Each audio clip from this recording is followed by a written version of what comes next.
Hi guys, welcome back. My name is Vaipo. We're going to be continuing on with the third game between our American player PuCk, also known as Mellow, here on the bottom right hand side of Lerelac Crest, versus Zanster, who is our Swedish Zerg player from the bottom left hand side.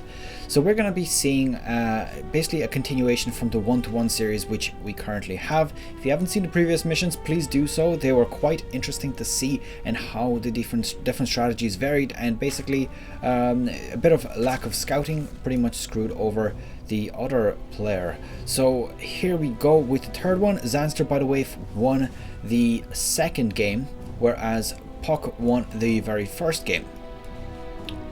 So this map is a little bit bigger.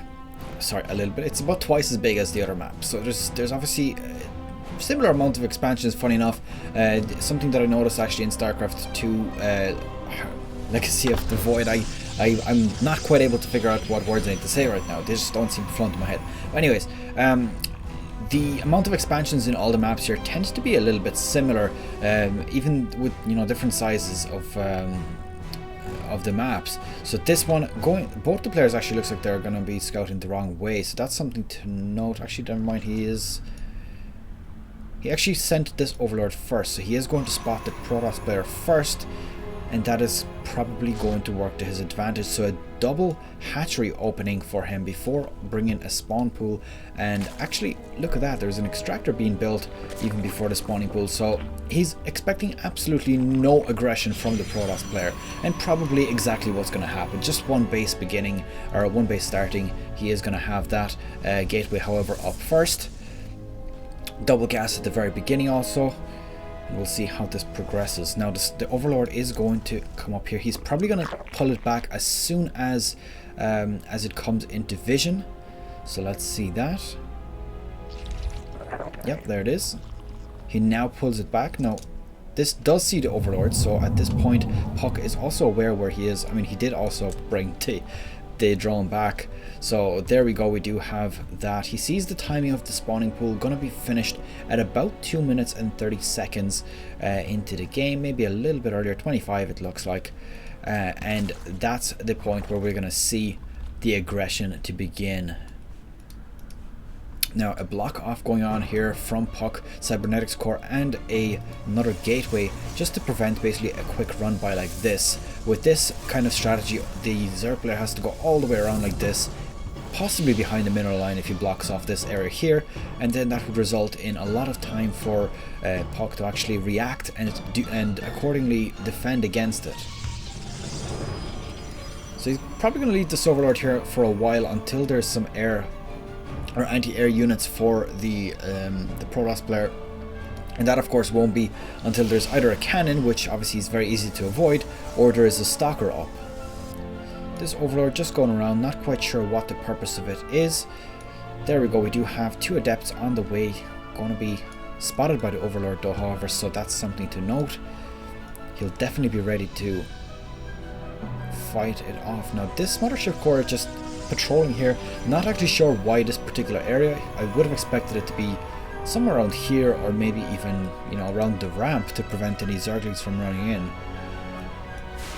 There we go, Zerglings are going to push a little bit up against the Adepts, but the Adepts are at the time they're pretty dangerous against Zerglings because they can kite for quite some time. Now the speed is different for them, so there you go, we do have the I really can't think of the upgrade right now. Metabolic boost is now ready. These guys do manage to get the shade off before it to get killed. So now the Zergling is going to be a little bit dangerous for the Protoss player. So this is the point where he's going to want to block this off. There you go. Looking at this, actually, I wonder, is this a full block or is that a little gap there? I believe there might be a gap somewhere. No, I don't think that's actually a gap. I think that's a full block off. So 2 bases for the Protoss player are going to be very, very difficult to deal with. So obviously we're not going to see any more Zergling aggression, simply because it'll be too difficult to break in. By the time he breaks one of these buildings, particularly let's say this pylon is the weakest point, it would, at that point be too late to or at least you won't have any units left because they'll get all killed by the units. Now I wonder, is this a gap? Because it really does start to look like a gap now, and there was a probe escaping from there, so it looks like he's interested in third base here. Now I wonder, is he aware of all of this aggression coming in his direction? This is going to be an extremely potent time for the Zerg player, going to be able to do a lot of damage. These adepts and sentries getting distracted by the Zerglings while these units are going around the back. This is going to be huge. This is going to be absolutely massive. They're probably going to end up taking out all of these Protoss units, unless of course these force fields, look at that, doing a brilliant job at preventing any units from getting too close, but of course getting cleaned up. There's a lot of units. There we go, the recall going down. This of course is probably going to get cancelled. Is he going to get it cancelled?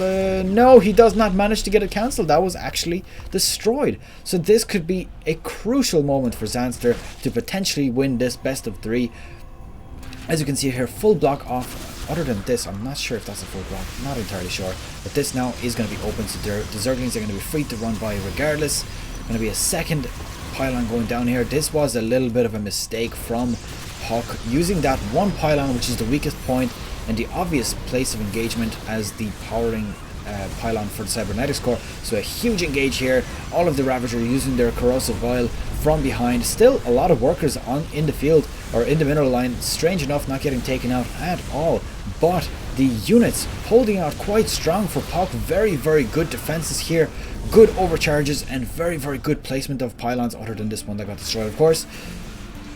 Brilliant gameplay. They are probably going to try to wear down this Nexus. If you can destroy the Nexus, it'll put PuCk into a great disadvantage because of the lack of resources that he'll have. And of course, it didn't sneak off any base this time, so even with that, even less. Disruptor is now on the field, going to be chased by these Zerglings, but I do believe they're going to probably get cleaned up before they kill it. Oh, 15. Oh, he does get it off. Very, very good. The actual Ravager from behind manages to finish off the unit. So there we go. We have a few Adepts left, one Immortal. Let's see what they're going to pull off here. Could potentially do a lot of damage to the mineral line. There is one overcharge available for the Mothership core. And the scouting going off from the Overlords. Very, very good placement for the Overlords. Let's see what's going on here in terms of production. We do have a few more roaches on the way, so he's continuing this aggression over and over again. 3 bases have, or 3 Vespene geysers have been installed at the moment, so the production appears to be like he is very interested in continuing this full-on aggression. So these units are going to get spotted by the observer, so he's definitely going to be aware of what's going on here. I'm not sure if he's going to want to basically break off these rocks just to prevent the run in here very quickly, and then just basically confine the Zerg to this. If he does confine the Zerg to this by destroying these rocks, the Zerg might want to destroy the rocks, but it would take a long time. He'd also be aware of what's going on, and he actually does seem to opt for that.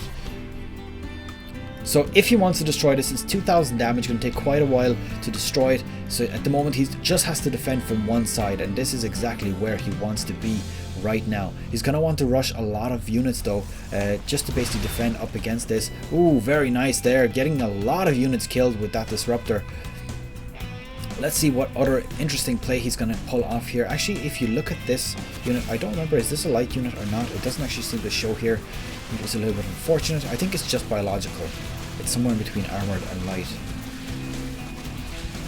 This now gets taken out, so this puts him in a similar position as before, only that it did give PuCk extra time to prepare for this attack. So there we go, a few units dropping here. A few of the Zerglings getting a little bit mismicroed. Something that's very popular among players now is you just get a little bit close, pull off a few units, that way they all start automatically attacking you. Is this going to get picked up? It's not going to get picked up.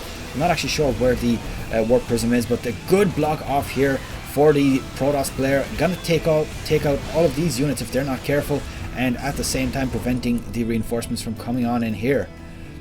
He's going to end up chasing these guys. Let's see, the Ravagers are probably going to get picked off here. A few units here getting defended off with the Pylon overcharge, and of course the few Adepts that are remaining.